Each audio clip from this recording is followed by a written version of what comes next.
તમારી સવાર પણ બપોરે 12 વાગે થઈ હતી અને આપણે ફ્રેશ થઈ ગયા હતા. ત્યાં દાદા અવ્યાનને એની રામપ્યારીમાં બેસાડીને રમાડતા હતા અને અવ્યાન રમતો હતો. પછી અવ્યાનભાઈ આવી ગયા મારી પાસે.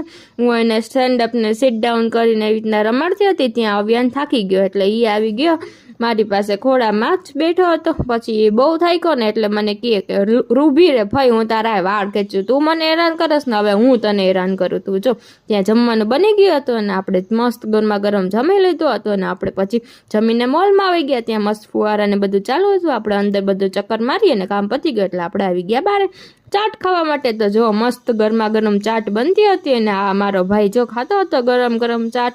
અને એ અત્યારે આવ્યો એકદમ ધોધમાર વરસાદ ને હારે ચાટ, એટલે મજા જ આવી ગઈ. કોના મોઢામાં પાણી આવી ગયું? પાણી આવી ગયું હોય તો કમેન્ટ કરજો. અને જો આપણે પછી આવી ગયા હતા સ્ટ્રીટ માર્કેટમાં. ત્યાં આપણે બધે કપડાં ને બધું જોતા હતા અને ત્યાં મસ્ત ગુલાબ બેન વેચતા હતા અને આપણે ટી શર્ટ ને જોઈ. ત્યાં આપણે ઘરે આવી ગયા એટલે દાદા આગળ અવ્યાન કમ્પ્લેન કરતો હતો કે આ લોકો મને કોઈ ન લઈ ગયા બહાર. અમીને વિલોગ ગમ્યો હતો ચેનલને સબસ્ક્રાઇબ કરી દેજો.